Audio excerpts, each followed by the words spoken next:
नमस्ते, मी श्रीरंग गायकवाड. आमच्या या फेसबुक पेजवर, सकाळच्या फेसबुक पेजवर आपलं स्वागत आहे. आणि आपणा सर्वांना माहिती आहे की 17व्या लोकसभा निवडणुकीच्या प्रचाराची रणधुमाळी आज संध्याकाळी 5 वाजता थांबणार आहे. या प्रचाराची रणधुमाळीने उमेदवारांच्याच नाही तर सामान्य नागरिकांच्या, मतदारांच्या डोक्यावरही प्रचंड बंबार्डिंग झाले. आणि आता 23 तारखेला म्हणजे मंगळवारी मतदान होणार आहे. त्याच्यापूर्वी मतदारांनी एक शांत डोक्याने विचार करावा आणि आपली सारासार विवेक बुद्धी वापरून मतदान करावं अशी या घटनेची अपेक्षा आहे. माझ्यासोबत आज कोल्हापुरात या देशाचं नाव उज्ज्वल करणारी आणि या देशाचा साकल्याने, इथल्या लोकशाहीचा साकल्याने विचार करणारी खूप मोठी मोठी माणसं इथे आहेत. आज माझ्यासोबत तुम्हाला माहिती आहे की यशवंतराव थोरात आहेत, जे नाबार्डचे माजी अध्यक्ष आहेत, रिझर्व्ह बँकेचे माजी डेप्युटी गव्हर्नर आहेत आणि इतर अनेक पदांवर त्यांनी काम केलंय. मी त्यांच्याशी आज गप्पा याच्यासाठी मारणार आहे. त्यांच्याकडून आज आपण हे समजून घेणार आहोत की हा जो लोकशाहीचा उत्सव आहे, त्याला लोकशाहीचा उत्सव असं म्हटलं गेलंय. लोकांनी सारासार विचार काय करायला पाहिजे हे आपण त्यांच्याकडनं समजून घेणार आहोत. आणि महत्वाचं म्हणजे सर, या आमच्या कार्यक्रमात तुमचं स्वागत आहे. आणि सर, आम्ही लहानपणी किंवा आपणा सगळ्यांनीच भारत माझा देश आहे, सारे भारतीय माझे बांधव आहेत आणि इथल्या विविधतेने नटलेल्या परंपरांचा मला अभिमान आहे अशी प्रतिज्ञा सगळ्यांनी म्हटली आहे शाळेमध्ये. पण मी जेव्हा ही सगळी प्रचाराची रणधुमाळी बघत होतो तेव्हा मला असं वाटत होतं की प्रतिज्ञेत जे म्हटलंय ते फारसं दिसत नाहीये. अजूनही लोक म्हणायचं की पक्ष जातीच्या नावावर, धर्माच्या नावावर मतं मागताना मला दिसतायत. सर, याच्याबद्दल, हे लोकशाहीला पूरक आहे, ह्याच्याबद्दल तुम्ही थोडंसं मार्गदर्शन करा असं मी म्हणतो.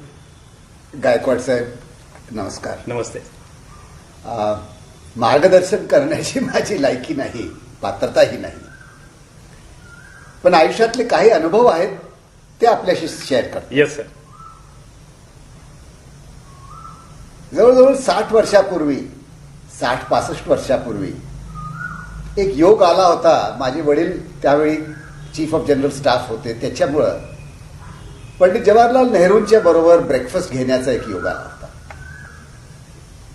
ब्रेकफास्ट संपल्यानंतर मी घाबरत पंडितजींना विचारलं की मला आपला ऑटोग्राफ पाहिजे. त्याने 2 मिनिटं विचार केला आणि मग म्हणाले, एका अटीवर, एक प्रतिज्ञा तुला करावी लागणार आणि आयुष्यभर ती पाळणार, याची हमी मला दे. मला काय फारसं कळत नव्हतं, पण मी माझं डोकं हलवलं. मला वचन दे की आयुष्यभर मी एक चांगला मराठा होणार नाही, एक चांगला ब्राह्मण होणार नाही, एक चांगला हिंदू होणार नाही, एक चांगला मुसलमान होणार नाही. मी आयुष्यभर सतत प्रयत्न करीन एक चांगला भारतीय होण्यासाठी. क्या बात, क्या बात.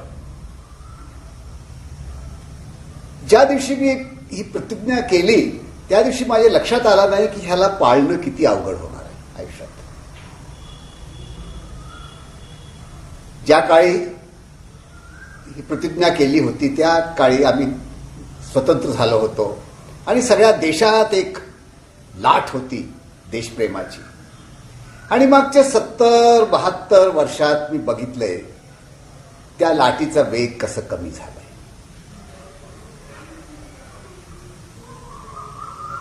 आज आपण म्हणाला की आजच्या निवडणुकीमध्ये आपल्याला जे दिसायला मिळते ते लोकशाहीला पोषक आहे का नाही, ह्या प्रश्नाचं उत्तर देण्याच्या आधी मी 1 मिनिट आपला घेईन की लोकशाही काय आहे. सर्वसाधारण कल्पना लोकशाहीची अशी आहे की बहुसंख्यकानं जे निवडून दिलं ते खरा. पण ही कल्पना आम्ही कुठून घेतली आहे? ही कल्पना आम्ही पाश्चात्य देशातून घेतली आहे, जिथं जनतेत फरक नाही, जर्मनीचे सगळी माणसं जर्मन आहेत, ब्रिटनचे सगळे माणसं ब्रिटिश आहेत, फ्रान्सचे सगळी माणसं फ्रेंच आहेत. पण भारत तसा नाही. आमच्या देशात विविध धर्म, विविध जाती, विविध समाज ह्या सगळ्यांचा एक समावेश आहे. आणि असल्या कॉन्टेक्स्टमध्ये, असल्या फ्रेमवर्कमध्ये लोकशाहीची आम्हाला पुन्हा परिभाषा केली पाहिजे. हे तितकंच खरं आहे की majority should rule, but majority should rule with special responsibility to everybody else. हा खरा अर्थ आहे आपल्या देशात. जर आपण ही व्याख्या वापरली तर आपल्या लक्षात येईल की आपल्याला देशाचा विकास करण्यासाठी सगळ्या धर्मांना, जातींना, समाजांना वरती एकाच वेळी घेऊन जायला पाहिजे. आता ह्या अशा वातावरणात सर्वसाधारण नागरिकांना काय विचार केला पाहिजे? मी तुम्हाला सुरुवातीला सांगितलं आणि आता पुन्हा सांगतो की माझी पात्रता नाही तुम्हाला सांगायला कुणाला मत द्या किंवा कुठल्या पक्षाला मत द्या.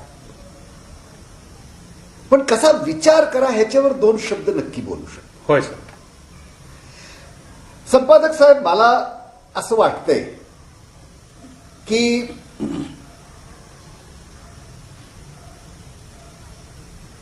आपली देशाची लोकशाहीची जी आता लेवल आहे त्या लेवलमध्ये वोट देत असताना आम्ही उमेदवारांच्याकडनं काही अपेक्षा करतो आणि ते अपेक्षा समाजाच्या नसतात, आमच्या वैयक्तिक असतात. मला पद द्या, माझ्या गावात रोड बनवून द्या, माझा हे करा, माझा ते करा.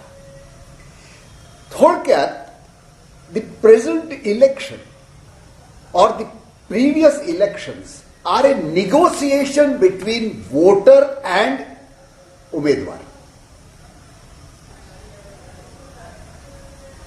म्हणून ह्या क्षणाला आमचे उमेदवार आम्हाला वेगवेगळे तऱ्हेचे विश्वास देतात आणि आमचा अनुभव आहे की काही लोकांना सोडलं तर ह्या विश्वासांची परिपूर्ती होत नाही. म्हणून नागरिकांना आधी विचार करावा की ज्या माणसाला आपण मतदान देणार आहे किंवा मत देणार आहे त्याचा अजेंडा काय आहे, तो देशासाठी काय करणार आहे. माझे मित्र आहेत काशीत, ते सकाळी मला म्हणाले की साहेब एक गोष्ट आपण लक्षात ठेवली पाहिजे की ही लोकसभेची निवडणूक आहे, ही ग्रामपंचायतची, साखर कारखान्याची निवडणूक नाही. आणि ह्या निवडणुकीत आपली जी उमेदवार आहेत त्यांचे देशाबद्दल काय म्हणणं आहे हे जोपर्यंत त्यांना तेवढी कुवत नाही तोपर्यंत त्यांना मत देण्यात काय अर्थ आहे. नाहीतर ज्याला आपण राज्य पातळीवर मत देतो त्याला आणि लोकसभेच्या पातळीवर मत देतो काय फरक राहिला त्याच्यात. त्याचा देशाच्या सिक्युरिटीबद्दल काय म्हणणं आहे, त्याची देशाची अन्नव्यवस्थाबद्दल काय म्हणणं आहे, त्याचं देशाच्या डेव्हलपमेंट विकासबद्दल काय म्हणणं आहे. ही जोपर्यंत त्या उमेदवारांच्याकडनं आम्ही देशाच्या पातळीच्या प्रश्नांचा आम्हाला कळत नाही तोपर्यंत आम्हाला माहित नाही की ही लोकसभेत जाऊन काय करणार आहे. तर पहिली गोष्ट जे उमेदवारांना बघायला पाहिजे, जे मतदार जे सिटिझन्सनं पाहायला पाहिजे ती की what are the views of this candidate on national issues, security, agriculture, industry, development, minorities, scheduled caste, scheduled tribes. ह्या ट्रायबल इन्सर्जन्सी ह्या गोष्टींच्यावर जोपर्यंत ह्या लोकांचं मत आम्ही ऐकत नाही तोपर्यंत मला तर वाटत नाही की बाबा मत दिलं पाहिजे. बरोबर. म्हणजे या गोष्टी पाहायला पाहिजे. लोकसभेची निवडणूक आहे सर म्हणतायत तशी ग्रामपंचायत किंवा कारखान्यांची निवडणूक आहे. आणखी एक सर, गेल्या 5 वर्षात एक असं वातावरण पाहायला मिळते, म्हणजे मी पत्रकार आहे पण त्याच्या आधी सामान्य माणूस आहे, की देशभक्ती नावाची एक काहीतरी वेगळी गोष्ट आहे. आता तुम्ही उल्लेख केला की तुमचे वडील लेफ्टनंट जनरल SPP थोरात होते, त्यामुळे तुम्ही ते सगळं मिलिटरीचं वातावरण अनुभवलंय, लष्कराचं वातावरण अनुभवलंय, वेगवेगळ्या पदांवर तुम्ही देशाच्या जबाबदाऱ्यांच्या पदांवर काम केलंय. देशभक्ती म्हणजे नेमकं काय? म्हणजे युद्धातल्या सैनिकांना सपोर्ट करणं म्हणजे देशभक्ती आहे, किंवा एखाद्याच्या विरोधात बोलणं म्हणजे राष्ट्रद्रोह आहे? लोकांनी नेमकं काय घ्यायला पाहिजे? कारण ही निवडणूक, याच्यामध्ये प्रमुख मुद्दा देशभक्ती, राष्ट्रभक्ती, राष्ट्रीय सुरक्षा असे मुद्दे ऐकायला मिळाले. गायकवाड साहेब, अवघड प्रश्न आहे. पण एक गोष्ट माझ्या मनात क्लिअर आहे. मी 2 वाक्य बोलतो. एक, माझ्या देशानं काही करू दे, मला माझ्या देशावर प्रेम आहे. हा एक वाक्य. माझ्या देशात काही चूक नाही, माझ्या देशानं काही करू दे, मला माझ्या देशावर प्रेम आहे. हा एक वाक्य आहे. आणि दुसरं वाक्य आहे की मला माझ्या देशाच्या सगळ्या चुकींची जाणीव आहे, तरी मी माझ्या देशावर प्रेम करतो. नॅशनॅलिझम आणि पेट्रिऑटिझम मधला हा फरक आहे. जोपर्यंत लोक विवेकानं हे म्हणत नाही की माझ्या देशात आज काय चुकलंय, असू दे चुकलेलं आज, तरी माझ्या प्रेमात फरक पडत नाही, पण मी माझी विवेक बुद्धी वापरणार. तर देशभक्तीची व्याख्या माझ्या मतात अशी आहे की ज्या गोष्टीवर, ज्या देशावर आपण प्रेम करतो त्याच्या सगळ्या चुकी, अडी अडचणी समजून घेणं आणि तरी प्रेम करणं. आंधळा प्रेम हा देशभक्ती नाही. आपण आज जे मुद्दे ऐकतोय, देशाची सिक्युरिटी, इतिहास आम्हाला सांगतोय की जेव्हा जेव्हा देशांच्यावर संकट येते, माणसं एकत्रित होतात. चोर सुद्धा चोरी करत नाही. तेवढ्या काळात सगळे आपला ताब्यात ठेवतात. आम्हाला इतिहास हेही सांगतो की वेळोवेळी लोकांनी ह्याचा वापर केलाय. हिटलरने ह्याचा वापर जर्मनीमध्ये केला होता. स्टॅलिनने ह्याचा वापर दुसऱ्या महायुद्धाच्या आधी केला होता. तर खरोखर देशावर काय संकट आहे, त्या संकटच्या समोर जाण्याची आमची क्षमता आहे का नाही, ह्याच्यावर विचार करण्यापेक्षा जर आपण कायम ह्याच्यात गेलो की आमच्यावर संकट आहे म्हणून सगळ्यांना एक झालं पाहिजे आणि आपल्या देशाबद्दल कुणी वाईट बोललं तर तो देशद्रोही आहे, ही भूमिका योग्य नाही. एक लक्षात ठेवा, भारत आणि पाकिस्तान यांचा मतभेद काही वर्षानं 100 वर्ष जुना होणार आहे. जगातला सर्वात अनरिझॉल्व्ड मतभेद is the India Pakistan dispute. दोन्ही देशांच्याकडे अणुशस्त्र आहेत. दोन्ही देश एकामेकाचा संहार करू शकतात. हा संहार आपल्याला करायचंय का नाही करायचंय? मी एकदा पूर्वी म्हणालो होतो की मी एक रफ टोटल केला होता एकदा, की आजपर्यंत आम्ही दोन्ही देशांना बजेटमध्ये डिफेन्सची किती तरतूद केली आहे. हे दोन्ही देशांचा टोटल केल्यानंतर मला हे समजलं की जर त्याचा अर्धा आपण विकासात वापरला असता तर ह्या देशात आज एकही माणूस गरीब नसता. सो आय फील की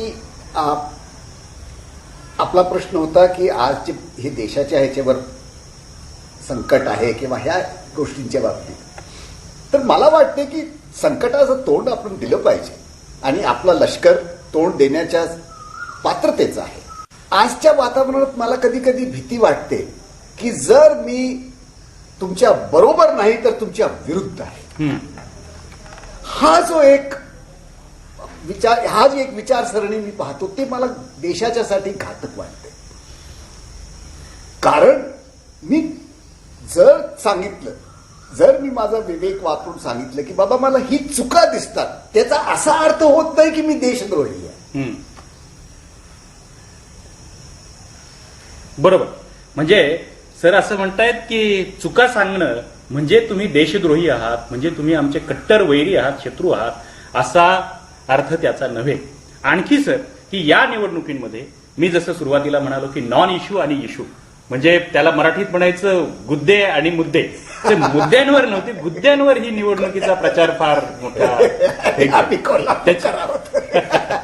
त्याच्यामुळं मुद्दे काय ते इलेक्शन मधले, निवडणुकीतले, याचा लोकांना प्रश्न पडावा अशी परिस्थिती होती. सर, तुम्ही नाबार्ड सोबत काम केलंय, नाबार्डचे अध्यक्ष होतात. सर, आणखी तुम्ही अर्थव्यवस्थेचं बद्दलचं, म्हणजे सकाळच्या वाचकांना माहिती आहे की आर्थिक विषय थोरात सर ज्या सोप्या पद्धतीने समजून सांगतात ते कुठल्याही सामान्य शेतकऱ्याला समजतील असे विषय असतात. मग देशाची अर्थव्यवस्था असो किंवा त्याचं शेतातल्या पिकाचं भावाचं गणित असो, हे सगळे आर्थिक विषय ते सोपे करून सांगतात. साहेब, एक असं सांगा, तुम्ही अनेक दिवस ही सगळी व्यवस्था, अर्थव्यवस्था देशाची पाहता, आता ही अर्थव्यवस्था कुठल्या स्तराला आहे किंवा काय परिस्थिती आहे या अर्थव्यवस्थेची सध्या? आपल्याला वाईट वाटेल संपादक साहेब, पण एक गोष्ट मी अगदी छाती ठोकून सांगू शकतो. मागच्या 70 वर्षात गरिबांचा फायदा झाला, पण त्यापेक्षा कितीही हजारो पट आमच्यासारख्या आणि आमच्यापेक्षा श्रीमंत लोकांचा फायदा झाला. आजचा शेतकरी जितकी त्याची प्रगती व्हायची होती ती झाली नाही. एकदा मला कोणीतरी म्हणाला की साहेब, शेतीत आता पैसा राहिलेला नाही, आणि मी त्याला सांगितलं शेतीत पैसा आहे, शेतकरीकडे पैसा नाही. आणि जोपर्यंत शेतकरीच्या खिशात पैसा जात नाही तोपर्यंत देशात प्रश्न सुटणार नाही. आज मला तर 4 मुद्दे दिसतात मोठे देशाच्या समोर. एक, आपण एक अखंड देश म्हणून राहणार का नाही. 2, आपण हे श्रीमंत आणि गरिबीचा जो अंतर आहे ती केव्हा कमी करणार. माझा विश्वास आहे की येणाऱ्या 10 किंवा 15 वर्षात समाजात क्रांती होईल, पण ती क्रांती जातीवर होणार नाही, श्रीमंत गरिबावरही होणार नाही, पण ग्रामीण क्षेत्र आणि शहरी क्षेत्र ह्याच्यामध्ये होणार आहे. जोपर्यंत ग्रामीण माणसांना शहरी सवलत्या मिळत नाहीत तोपर्यंत तो वंचित आहे. देशाची प्रगती होते. मी जेव्हा बॉम्बेला जातो मी प्रगती पाहतो, पण ती प्रगती माझ्या लोणीमध्ये नाही, अहमदनगरमध्ये नाही, गगनबावड्यात नाही. आणि जोपर्यंत हा अंतर संपत नाही तोपर्यंत ह्या देशाला काय प्रगती झाली असं मी तरी म्हणणार नाही. हा दुसरा विषय आहे आमच्यासमोर. तिसरा विषय आहे, मोठ्या मोठ्या आपण बजेटमध्ये संकल्पना करतो, त्याचा फायदा शेवटच्या माणसापर्यंत किती पोचतो, त्याची अंमलबजावणी किती सातत्यानं होते, हे जोपर्यंत तुम्ही इम्प्लिमेंटेशन वाढवलं नाही, गुणवत्ता केलं नाही, तोपर्यंत हे नुसते शब्द आहेत. आणि चौथा, की देशाचा जो इंडस्ट्रियल डेव्हलपमेंट आहे, जेव्हा आम्ही लहान होतो सरकार नोकऱ्या देत होता, आज आम्हाला नोकरीसाठी प्रायव्हेट सेक्टरकडे पाहायला पाहिजे. आणि जोपर्यंत आपण आज आपल्या मुलांना शिक्षण तरी देतो पण शिक्षित करत नाहीत. माझ्या पुढं मी टाटाजमध्ये डायरेक्टर आहे, रॅलीजमध्ये आहे, माणसं नोकरीला येतात, खेड्यातली माणसं अनएम्प्लॉयबल आहेत. आमच्या ग्रामीण शिक्षणाची काय गुणवत्ता आहे. आणि जोपर्यंत आपण नोकऱ्या दिल्या नाही तोपर्यंत जॉबलेस ग्रोथ देशाचा अर्थव्यवस्थाचे प्रश्न सोडवू शकत नाही. हा माझा ठाम विश्वास आहे. साहेब, आणखी एक, जसं तुम्ही मगाशी उल्लेख केला, हे सगळं विवेकाने पाहण्याची गरज आहे, पण मगाशी आणखी एक उल्लेख केलेला असा की हा देश विविधतेने नटलेला आहे. विविधतेतून ज्या नटलेल्या या ज्या परंपरा आहेत त्या सांभाळण्याची जबाबदारी घटनेने आपल्यावर दिलेली आहे. समता, स्वातंत्र्य आणि बंधुता ही मूल्य इथं रुजावीत याच्यासाठी प्रयत्न करणं गरजेचं आहे. पण तुम्ही गेले अनेक वर्ष हे सगळं राजकारण पाहता, ही सगळी समाज व्यवस्था पाहता, आपण ही मूल्य सांभाळू शकलोय असं तुम्हाला वाटतंय? नाही सांभाळू शकलो.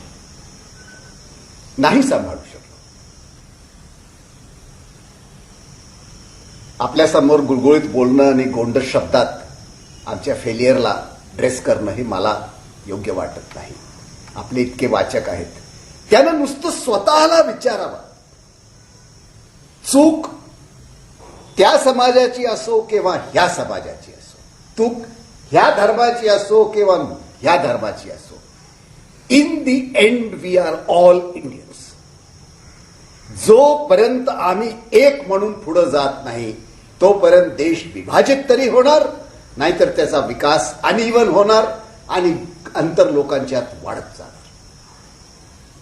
आम्ही ह्याचा we have not been able to do it.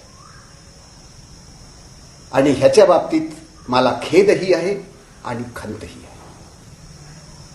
Sir, आणखी आता हा जमाना सगळा सोशल मीडियाचा आहे. सगळे युवक सोशल मीडियावर असतात, मोबाईलवर असतात. तुम्ही मगाशी पंडितजींचा उल्लेख केला, ज्यांनी या राष्ट्राचं स्वप्न पाहिलं, स्वतंत्र राष्ट्राचं स्वप्न पाहिलं, देशाचं स्वप्न पाहिलं. पंडितजी असोत किंवा त्या काळातले इतर नेते असोत, तुम्ही सगळा तो काळ बघितलाय, अनुभवलाय लहानपणापासून. तर त्यांची कुठेतरी एक व्हिलन म्हणून इमेज या सोशल मीडियामधून आम्ही पाहिली, आम्ही वाचली.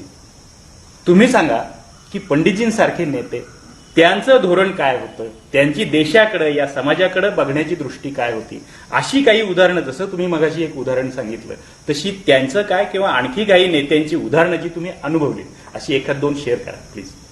आपण सगळ्यांनी चाणक्याचं नाव ऐकलं. चाणक्य ह्या टोपण नावाच्या खाली भारतीय प्रेसमध्ये 1950-60च्या मध्ये एक पत्र पब्लिश झालं. जेव्हा तो पत्र पब्लिश झाला, Nehru was at the height of his power. काहीही करू शकत असत. पार्लमेंटमध्ये 2/3 मेजॉरिटी होती, लोकमत होता. तो चाणक्यानं काय लिहिलं होतं पेपरमध्ये की भारतात एक होणारा तानाशहा म्हणजे नेहरू आहे. बर, लोकांना ह्याच्या शब्दांच्या वर मोहित होऊ नये. ह्याच्यात सगळ्या टेंडन्सीज आहेत एक डिक्टेटर होण्याची. आणि जर त्यानं स्वतःला सांभाळलं नाही तर देशाला जर धोका असेल तर नेहरूंची. खळबळी मचली. कुणी लिहिलंय आपण? चौकशी करत करत करत शेवटी हा देशापुढे आला की लेखक पंडित जवाहरलाल नेहरू होते. हो, त्याने हा पत्र स्वतःबद्दल लिहिलं होतं. म्हणजे आत्मचिंतन करत, आत्मचिंतन करणारे. हे पहा, नेहरूमध्ये चुका नव्हते असं नाही. हेही मी मान्य करतो की माझ्यासारखा सामान्य माणूस मी काहीतरी चूक केली तर सामान्य चूक आहे. नेहरूंना जर चीनच्या बद्दल चूक केली तर असामान्य चूक आहे. मोठा माणूस मोठी चूक करणार, लहान माणूस लहान चूक करणार. पण जेव्हा एकूण त्यांचं कॉन्ट्रीब्युशन तुम्ही पाहताय, एकूण इन्स्टिट्यूशन बिल्डिंग, हे पहा, एक तुम्हाला मी सांगतोय, नेहरू प्रायव्हेट प्रॉपर्टीच्या सक्त विरोधात होते. सक्त विरोधात होते आणि सुप्रीम कोर्ट प्रायव्हेट प्रॉपर्टीच्या बाजूने होते. आता नेहरूंना वटहुकूम काढता आला असता आणि कुणीही त्याला चॅलेंज केला नसता त्या सोशलिझमच्या काळात. पण नाही केलं त्याने तसं. त्यानं कायदा आणला, कायदा पास करून घेतला आणि मग आणखीन एक उदाहरण देतो. 1962 साली जेव्हा आमच्यावर चीनचं आक्रमण झाला, एक 30 वर्षाचा मुलगा त्यांच्याकडे गेला. त्याचं नाव होतं अटल बिहारी वाजपेयी. तो त्यावेळी पार्लिमेंटमध्ये सर्वात लहान पक्षाचा नेता होता. आणि त्यानं नेहरूंना विचारलं की तुम्ही पार्लिमेंटचा सेशन तातडीनं बोलवा. जवाहरलाल नेहरूंच्याकडं 2/3 पेक्षा जास्त बहुमत होता आणि ह्याच्याकडे काही थोडीशी माणसं होती. तरी नेहरूंना लोकसभा कन्व्हीन केली.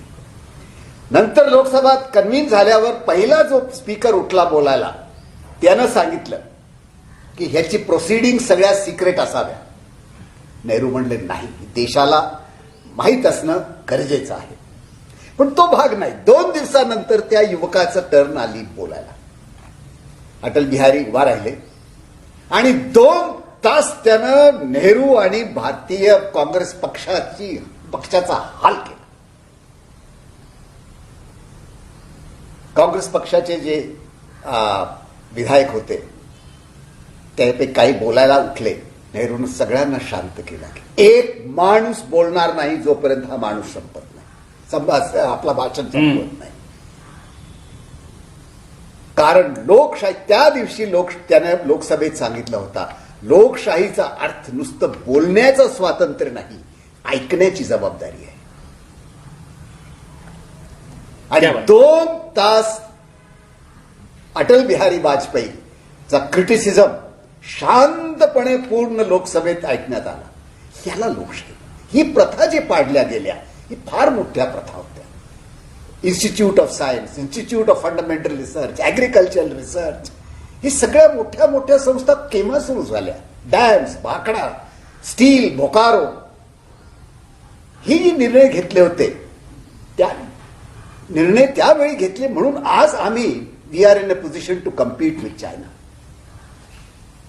मी मान्य करतो की पंडितजीमध्ये चुका असतील, चुका होत्या, असतील म्हणजे काय, चुका होत्या. प्रत्येक नेतेमध्ये चुका असतात, पण आपल्याला एकूण त्याची कॉन्ट्रीब्युशन पाहायला पाहिजे. आजचे नेते मोठे आहेत, विरोधी पक्षाचे नेते तेवढंच मोठे आहेत, पण सगळेच नेते देशाच्या हितानं विचार करतात किंवा हितानं विचार केलं पाहिजे, हे जोपर्यंत एक सामान्य माणसाच्या मनात भावना असते तोपर्यंत देश सेफ आहे. सर, तुम्ही त्या काळ, याला जोडूनच एक प्रश्न आहे की तुम्ही तोही काळ बघितलाय आणि मला असं वाटतं की आत्ताचं सध्याचं जे सुरू आहे त्याच्या बाबतही तुम्ही अगदी व्यवस्थित अपडेट असता. मला सांगा, नेहरूंचा, गांधींचा जो काँग्रेस पक्ष आहे किंवा त्यांची जी तत्व आहेत ती सध्याच्या काँग्रेस पक्षामध्ये तुम्हाला दिसत आहेत किंवा त्यांची ध्येय धोरणं, दृष्टी सध्याच्या काँग्रेस पक्षाकडे, त्याच्या नेतृत्वाकडे तुम्हाला पाहायला मिळतात? एडिटर साहेब,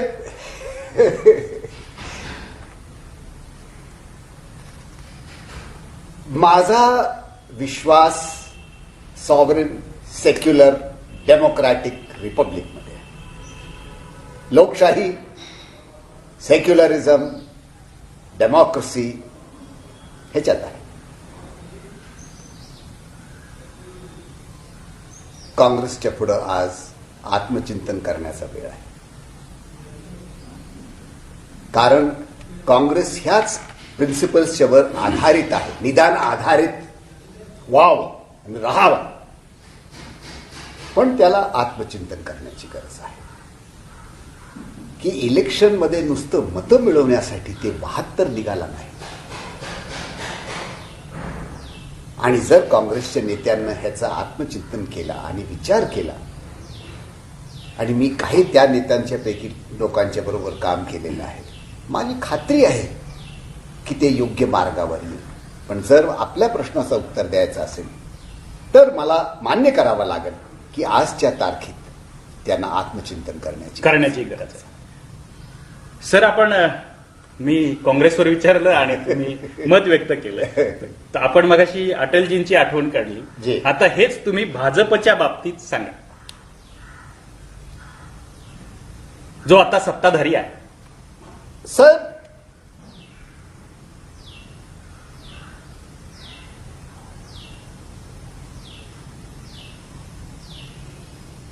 भाजपचा एक राष्ट्र मत आहे, एक राष्ट्र दृष्टिकोन आहे, देशाकडे पाहण्याची एक ते देशाला एका वैशिष्ट्य दृष्टिकोनातून पाहतात. इतिहास आम्हाला सांगणार आजपासून 100 वर्षानंतर की हा दृष्टिकोन योग्य होता का योग्य नव्हता, तो आज आपल्याला बोलता येत नाही. पण भाजपाच्या बाजूनं मी एक गोष्ट नक्की सांगेन की त्यांना त्यांच्या दृष्टिकोनात पूर्णपणे विश्वास आहे. त्याचबरोबर मी भाजपाला हेच देखील विनंती करेन की भारत फक्त एक धर्म, एक समाज याचा असं नाहीये. असं नाही. आणि इतर समाजांच्यात भीती होऊ नये म्हणून बहुजन समाजाला एक वैशिष्ट्य जबाबदारी आहे की सगळ्यांना आपल्या बरोबर घेऊन जावं. एक फार वरिष्ठ काँग्रेसचे नेते मला बोलले होते काही महिन्यापूर्वी की जेव्हा वाजपेयी पंतप्रधान होते तेव्हा पार्लमेंट सुरू व्हायच्या आधी ते सगळ्यांना बोलवायचे आणि सगळ्यांशी डिस्कस करायचे की कुठले कुठले बिल येणार आहेत, कुठल्या कुठल्या मुद्द्यांच्यावर चर्चा होणार आहेत, आपली काय मत आहे, माझं काय मत आहे, वगैरे वगैरे. आणि त्या नेत्याने सांगितलं की जर तसले नेते भारतात भाजपानं निर्माण केले तर आम्हाला विरोधी पक्षात बसण्यात काही हरकत नाही. आम्हाला काही हरकत नाही विरोधी पक्षात बसण्याची. सांगण्याचा हेतू हेच की सगळ्यांना घेऊन जा.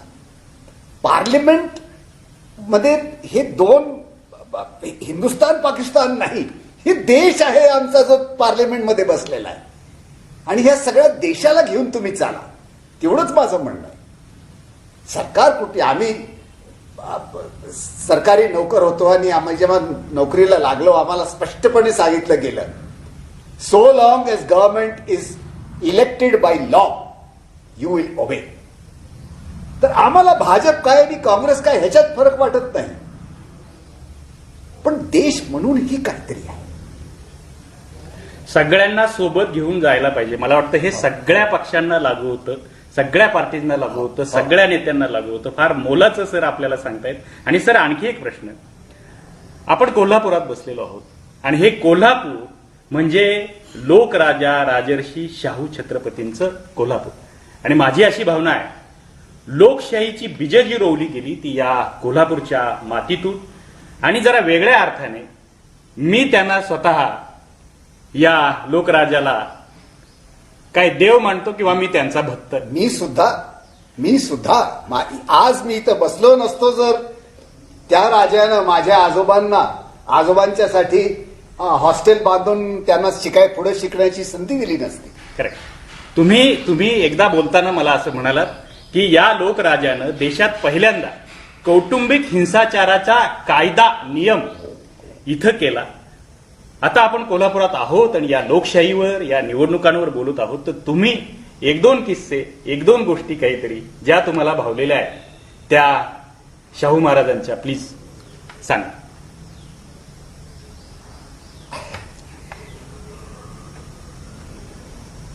फार दूरदर्शी माणूस.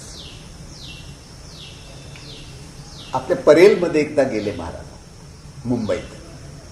त्यांना कळाला आंबेडकर परेलमध्ये राहतात एका चाळीत. बिडी. तर बाबासाहेबांच्याकडं कुणीतरी हुजऱ्या गेला की शाहू छत्रपती आले.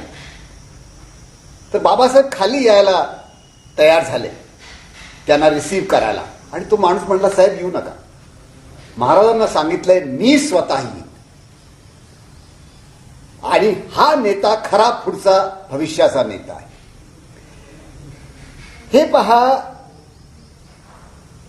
राजे बरेचसे होऊन गेलेत, पण शाहू महाराजांच्यात काहीतरी असा होतं जो ज्याला काही एक्सप्लेनेशन नाही. कागल घराण्यात कुणीही इतकं मोठं पुढं निघालं. त्याच्यात आता मी तुम्हाला एक लहानशी गोष्ट सांगतो.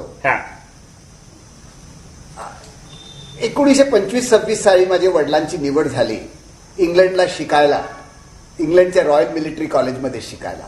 आणि त्यावेळी त्या रूलच्या प्रमाणे 25 का 40 हजार रुपये सरकारकडे ठेवायला लागले. महाराजांना कळाला की माझे आजोबा आपली सगळी जमीन विकतायत बरं आपल्या मुलाला पाठवायला. त्याने बोलून घेतला की रावतूर तुम्ही काय काळजी करू नका, संस्थान हे पैसे दे. आजोबाने नाकारलं. ते म्हटले महाराज जर मला कमी पडले तर मी आपल्याकडे येतो. पण तो स्टोरीचा तो मुद्दा नाही. मुद्दा हे आहे की शाहू महाराज सिंहासनावर बसले होते, खाली आले, आजोबांना मिठी मारली आणि म्हणले ज्या दिवशी प्रत्येक माणूस असा स्वावलंबी होईल त्या दिवशी आपण स्वप्न पाहू शकतो एक समृद्ध देशाचा. म्हणजे तो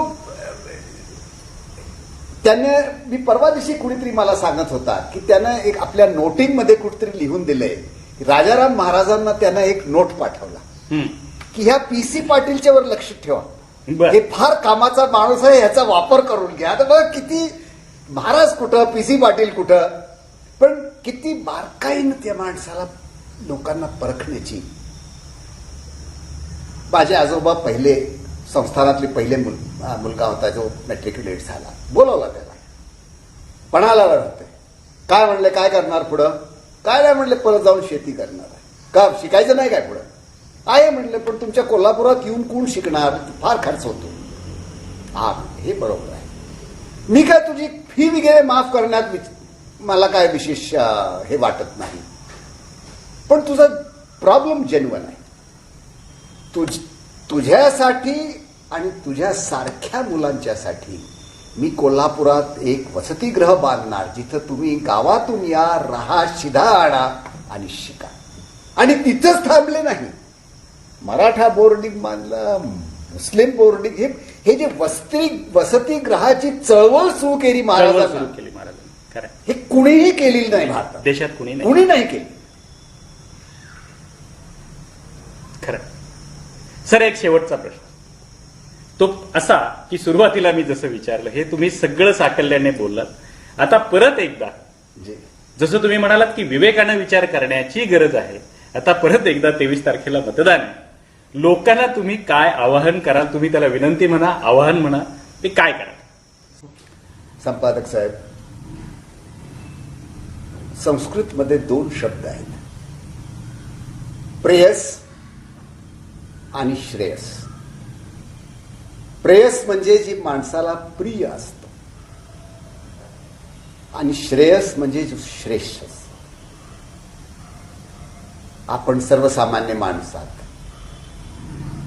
आम्ही नेहमी प्रेयसकडे वळतो की त्यावेळी आपल्याला काय फायदा होणार, त्यावेळी आपल्याला काय मिळणार. पण विवेक वापरला तर माणूस श्रेयसचा निवड करा. आपण मला विचारलंय की आपल्या मेंबरशिपला काय मेसेज द्यावा. हा मेसेज देतो. तुम्ही सगळे पोक्त आहात, जाणते आहात. आपला स्वार्थ, लोकांचं भाषण, लोकांची शब्दाबरोबर खेळण्याचे कौशल्य, ह्या गोष्टींच्यावर जाऊ नका. आज आपल्या पुढं जो प्रश्न आहे, ह्या लोकसभेच्या निवडणुकात या देशाचा प्रश्न आहे.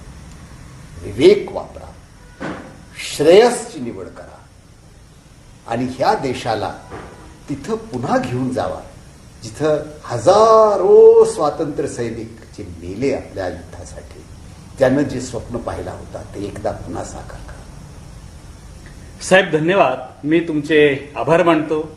लोक नक्की तुमचं ऐकतील, कारण त्या विवेकाचा वापर करा, श्रेयसचा वापर करा, असं तुम्ही म्हणालात. ही लोकशाही बळकट करण्यासाठी मला असं वाटतं की याला आपण मुहूर्त म्हणूया. या मुहूर्तावर, लोकशाहीच्या उत्सवाच्या मुहूर्तावर सर आपण बोललात, म्हणून आपले आभार. आणि मी आपणा सर्वांचे आभार मानतो, प्रेक्षकांचे आभार मानतो. आमच्या या फेसबुक पेजवरनं आम्ही हे निवडणुकीचे सगळे अपडेट तुमच्यापर्यंत घेऊन येत असतो. 23 तारखेला मतदान आहे, त्याच्या दिवशीचे अपडेटही आम्ही तुमच्यापर्यंत घेऊन येऊ. त्याच्यानंतर निकालाचे अपडेट घेऊन येऊ. आणि मधल्या काळात या लोकशाहीला पोषक असलेलं, ही लोकशाही सुदृढ करणारं, जे असे साकल्याने विचार करतात, आत्मचिंतन करतात, अशा मंडळींनाही घेऊन तुमच्यासोबत, तुमच्यासमोर येत राहू. तेव्हा आमचं हे फेसबुक पाहायला विसरू नका, लाईक करायला विसरू नका, शेअर करायला विसरू नका. इंस्टाग्राम असो, व्हॉट्सअप असो, या सगळ्या सोशल मीडियावरनं आपली लिंक ही इतरांना पाठवायला विसरू नका. कॅमेरामन बिडी चेचर यांच्यासह मी श्रीरंग गायकवाड, कोल्हापूर. धन्यवाद.